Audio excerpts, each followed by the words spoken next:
La lucidité est une lumière étrange. Ce n'est pas cette lueur chaleureuse qui vous guide doucement à travers l'obscurité, mais plutôt un plafonnier brutal qui refuse de s'éteindre. Elle illumine tout, chaque silence, chaque changement de ton, chaque fissure sous la surface, même quand vous êtes épuisé, même quand votre âme réclame du repos, de la douceur, ou simplement le confort de ne pas savoir.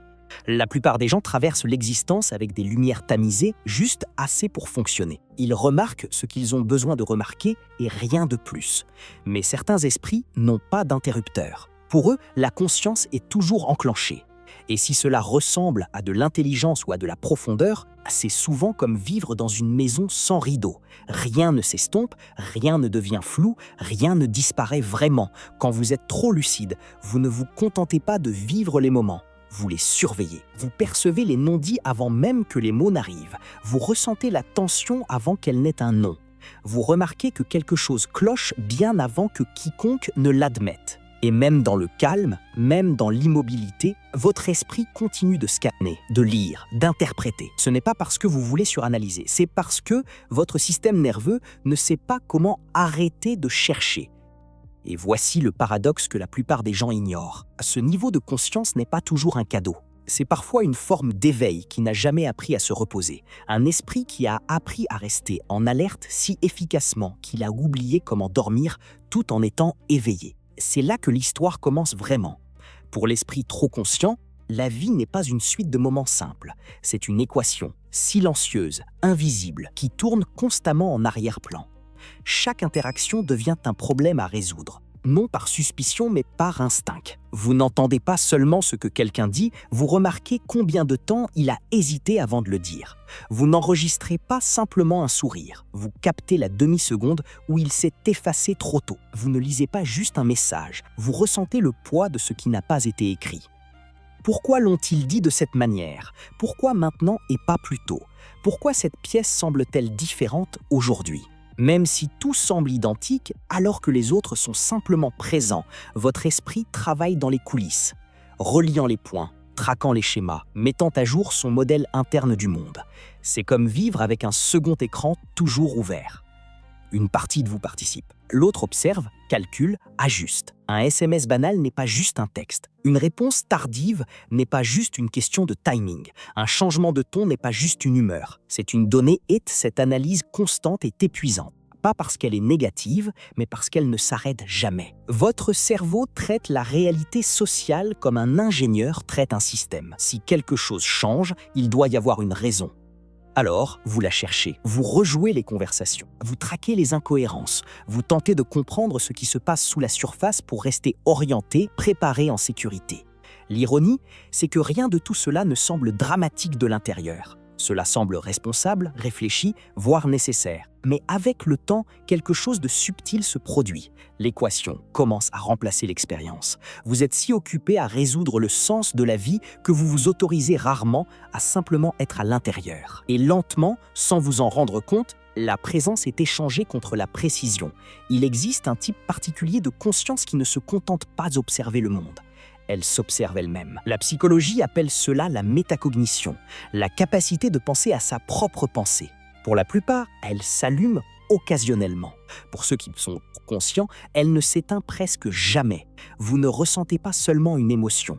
Vous remarquez immédiatement que vous la ressentez, puis vous demandez pourquoi. Puis vous évaluez si ce sentiment est justifié. Puis vous vous demandez ce que cela dit sur vous. Au moment où l'émotion a fini de traverser votre corps, votre esprit l'a déjà disséquée sous tous les angles. La tristesse n'arrive pas seule, elle vient avec des questions. Est-ce légitime? Est-ce proportionnel? Est-ce une vieille douleur? Ou est-ce lié à l'instant présent? Même la joie n'est pas épargnée. Vous pouvez vous sentir heureux et presque simultanément sortir de cet état pour vous regarder être heureux en vous demandant combien de temps cela va durer ou ce qui pourrait l'interrompre. Lorsque vous vous regardez toujours vivre, vous n'êtes que rarement pleinement dans l'instant. Vous vivez à moitié, vous surveillez à moitié, vous ressentez à moitié, vous narrez à moitié. Avec le temps, cela transforme la vie intérieure en une sorte de surveillance silencieuse. Vos pensées sont guettées. Vos émotions sont examinées, vos réactions sont filtrées avant même d'être autorisées à exister. Ce qui a commencé comme une conscience de soi devient lentement une auto-interruption. Et le plus dur, c'est que cela donne une impression d'intelligence, de responsabilité, de maturité. Mais l'esprit n'a jamais été conçu pour être à la fois le danseur et le critique. Quand la pensée se tourne vers l'intérieur ainsi, elle ne réfléchit pas seulement, elle boucle. Et dans cette boucle, la spontanéité commence à disparaître. À un moment donné, la conscience cesse d'être une lentille et devient une révélation. Vous commencez à voir derrière le rideau du comportement humain. Et une fois que vous l'avez fait, quelque chose change discrètement. Vous remarquez que les gens ne pensent pas toujours ce qu'ils disent, que la gentillesse peut cacher des conditions, que l'affection s'accompagne parfois d'attentes tacites. Vous réalisez que beaucoup d'interactions ne concernent pas la connexion, mais la réassurance, le contrôle, l'image ou la peur. Non parce que les gens sont cruels, mais parce qu'ils sont humains. Et avec cette compréhension vient une forme subtile de deuil. Quand vous voyez trop profondément, il devient plus difficile d'apprécier les choses au premier degré. Les compliments semblent avoir plusieurs couches. Les excuses semblent incomplètes. Les promesses sonnent hésitantes, même quand elles sont sincères. Vous pouvez toujours apprécier le moment, mais il y a toujours cette conscience de ce qui pourrait se passer en dessous. C'est là qu'un chagrin silencieux commence. Le chagrin de perdre son innocence. Pas l'innocence de l'enfance, mais l'innocence relationnelle. La capacité de prendre les mots pour des mots, les gestes pour des gestes, l'amour comme quelque chose de simple. Une fois que vous avez vu combien de fois les gens se contredisent, comment la peur se déguise en confiance, comment l'amour et l'insécurité peuvent coexister, vous ne pouvez plus totalement l'ignorer. Les relations commencent à ressembler à une danse entre projection et perception. La communication devient quelque chose que vous traduisez au lieu de simplement la recevoir. Vous comprenez que la plupart des conversations sont des malentendus habillés en accord, et cette vision, bien qu'exacte, peut être isolante. Parce que quand vous voyez l'envers du décor, vous ne regardez plus seulement la pièce de théâtre. Vous avez conscience des fils, de l'éclairage, de la mécanique fragile qui maintient l'ensemble. Et même quand la performance est magnifique, une partie de vous sait à quel point elle pourrait s'effondrer facilement. Ce savoir ne vous rend pas cynique. Il vous rend prudent et parfois un peu seul. Pour les personnes profondément conscientes, l'empathie n'est pas quelque chose qu'elles activent. C'est un programme qui tourne toujours en arrière-plan, comme un système qui ne dort jamais. Vous n'écoutez pas seulement ce que les gens disent, vous ressentez le poids émotionnel sous les mots. Vous captez quand quelqu'un se retient. Vous remarquez le changement de posture, la tension dans la voix, l'instant où le regard se détourne. Bien avant que quoi que ce soit ne soit formulé, vous savez déjà que quelque chose ne va pas. La psychologie appelle souvent cela l'empathie cognitive. La capacité de comprendre le monde intérieur de l'autre sans qu'il soit explicitement partagé. Mais pour celui qui est trop conscient, cela dépasse la compréhension. Cela devient de l'absorption. Les émotions ne s'arrêtent pas à la frontière de votre conscience. Elles entrent en vous. Une pièce tendue vous serre la poitrine. La tristesse silencieuse d'un ami vous poursuit jusqu'à la maison. Le malaise de quelqu'un d'autre stagne dans votre corps bien après que la conversation soit terminée. C'est ce que les gens voient rarement de l'extérieur. Pour eux, vous semblez calme, émotionnellement intelligent, stable. Vous êtes celui qui lit entre les lignes, qui choisit ses mots avec soin, qui sait quand faire une pause et quand adoucir son ton. Vous êtes souvent celui avec qui les autres se sentent en sécurité parce que vous les faites se sentir compris. Mais cette empathie a un coût. Quand vous êtes toujours branché sur la fréquence émotionnelle de tout le monde, vous commencez à porter des sentiments qui ne vous ont jamais appartenu au départ. Vous ressentez la culpabilité, la tension, la déception, même quand personne ne vous le demande. Et parce que vous comprenez d'où viennent ces sentiments, vous les repoussez rarement. Vous les gardez, vous les gérez, vous régulez l'ambiance de la pièce. Avec le temps, cela crée un déséquilibre silencieux. Vous devenez le réceptacle émotionnel qui absorbe, traduit et lisse. Et bien que cela ressemble à de la force, cela mène souvent à l'épuisement. Parce que quand vous êtes toujours celui qui comprend, personne ne pense à vérifier si vous avez besoin d'être compris, vous aussi. Une empathie qui ne s'éteint jamais ne vous connecte pas seulement aux autres. Elle vous apprend lentement à disparaître à l'intérieur de cette connexion. Et c'est là que la conscience commence à peser lourd. Non pas parce que vous vous souciez trop, mais parce que vous portez plus d'un système nerveux. À la fois, la conscience n'habite pas seulement l'esprit. Pour beaucoup de ceux qui sont trop conscients, elle vit d'abord dans le corps. La psychologie appelle cela l'interoception. la capacité de ressentir les états internes, comme les battements de cœur, la respiration, la tension ou les fluctuations d'énergie. Tout le monde possède cette faculté. Mais dans certains systèmes nerveux, le volume est poussé au maximum, très haut. Vous ne vous sentez pas simplement anxieux. Vous remarquez votre changement de rythme cardiaque avant même que la pensée n'arrive. Vous sentez l'oppression dans votre poitrine, la respiration courte, le creux subtil dans l'estomac. Ces sensations s'enregistrent comme des informations et votre esprit commence immédiatement à les interpréter. Quelque chose ne va pas. Quelque chose arrive. C'est là que la conscience peut glisser doucement vers l'anxiété. Quand le corps devient un flux de données constant, chaque sensation commence à paraître significative. Un frémissement devient un avertissement. La fatigue devient un signal.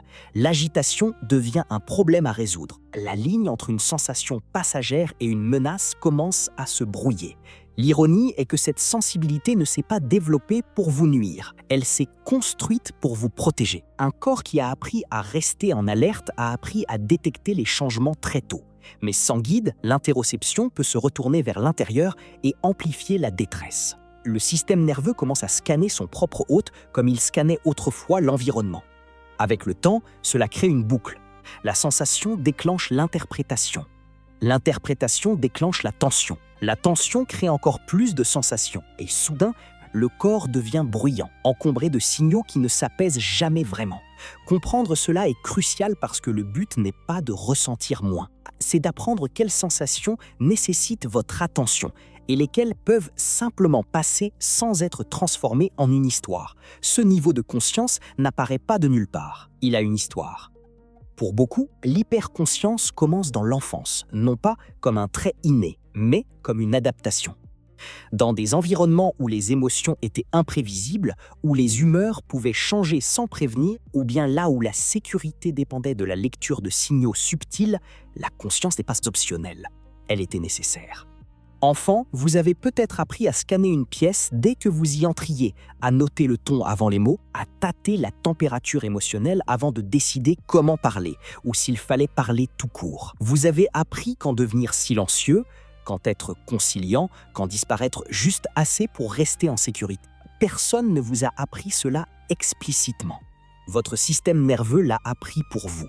Quand un enfant grandit en ayant besoin d'anticiper les bascules émotionnelles, son cerveau devient hautement réglé sur les schémas récurrents. Le cortex préfrontal apprend à prédire. Le corps apprend à rester en alerte. Avec le temps, la vigilance se transforme en conscience et la conscience devient une identité. Vous ne vous voyez pas comme quelqu'un qui surveille, vous vous voyez comme quelqu'un de responsable. C'est là que beaucoup d'adultes trop conscients se méprennent sur eux-mêmes.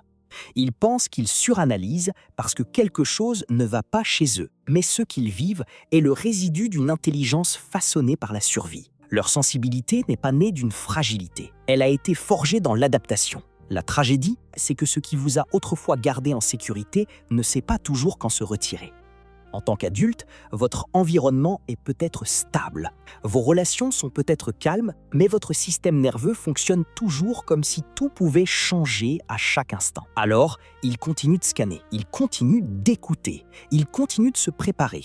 C'est pourquoi la conscience s'accompagne souvent d'épuisement. Vous n'êtes pas fatigué parce que la vie est trop exigeante. Vous êtes fatigué parce que votre système n'a jamais appris qu'il était autorisé à se reposer. Comprendre cette origine change tout. Cela remplace le jugement de soi par du contexte. Cela permet à la compassion d'entrer là où la critique habitait autrefois.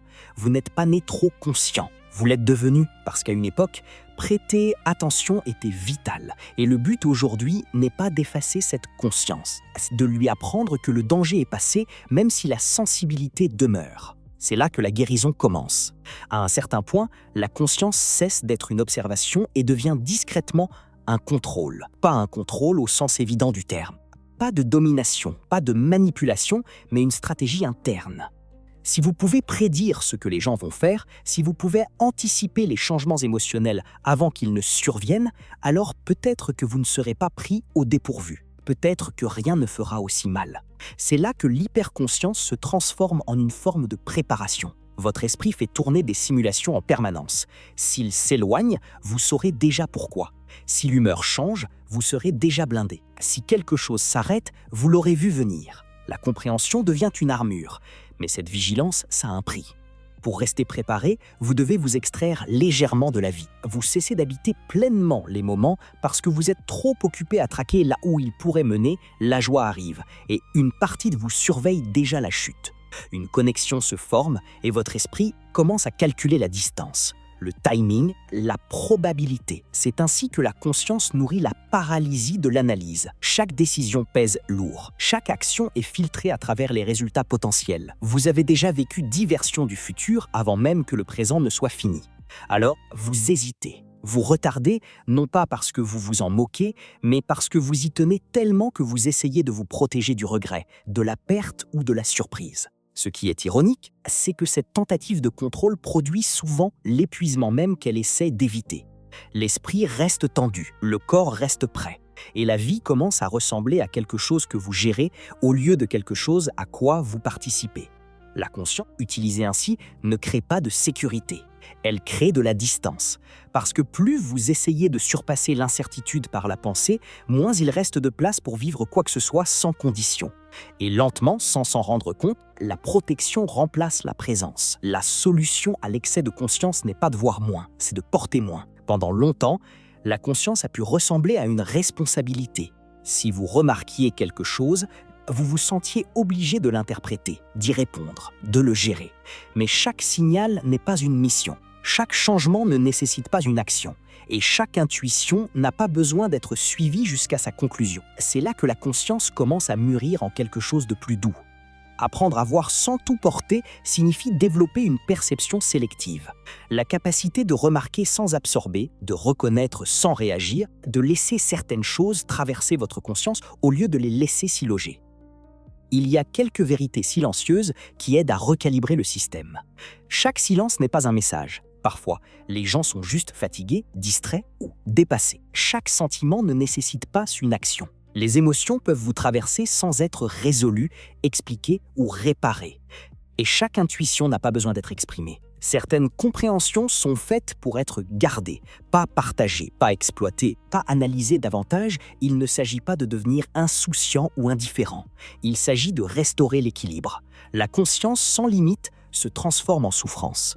La conscience avec des limites devient de la clarté. Quand vous arrêtez de traiter chaque perception comme une urgence, votre système nerveux commence à se détendre. Le corps apprend que remarquer n'est pas synonyme de danger. L'esprit apprend qu'il n'a pas besoin de garder un coup d'avance pour être en sécurité. Ce changement demande de la pratique. Cela peut sembler inconfortable au début, comme desserrer une emprise sur laquelle vous comptez depuis des années. Mais lentement, quelque chose change. Vous commencez à vivre des moments sans en sortir immédiatement. Vous riez sans vérifier pourquoi. Vous ressentez sans traduire. Vous écoutez sans préparer de réponse. Vous ne perdez pas votre profondeur de cette manière. Vous récupérez votre présence. Et la conscience, au lieu de vous peser, commence à ressembler à un compagnon silencieux plutôt qu'à un fardeau constant. La conscience n'a pas besoin de disparaître pour vous apporter la paix. Elle a besoin d'être affinée. Quand la conscience est adoucie par l'acceptation, elle cesse de ressembler à un projecteur brutal et commence à ressembler à de la chaleur. Vous ne cherchez plus à contrôler chaque résultat ou à décoder chaque silence. Vous commencez à faire confiance au fait que tout ne nécessite pas d'être compris pour avoir du sens. Certains moments sont faits pour être ressentis, pas expliqués. C'est là que la conscience se transforme en sagesse. Vous remarquez toujours tout en profondeur, mais vous ne vous y accrochez plus. Vous ressentez toujours intensément, mais vous laissez les émotions circuler sans les interroger. Vous comprenez les gens sans vous perdre dans leurs histoires. La présence remplace la prédiction. La curiosité remplace la peur. À quelque chose de silencieux mais de puissant se produit. La vie devient plus légère. Non pas parce qu'elle est plus simple, mais parce que vous ne la portez plus tout entière en même temps. Si cela vous a semblé familier, si vous vous êtes reconnu quelque part dans cette conscience, vous n'êtes pas seul. Cette chaîne est un espace pour ceux qui ressentent profondément et pensent avec soin à l'esprit humain. Si vous avez trouvé de la valeur, abonnez-vous et laissez un commentaire pour partager votre témoignage.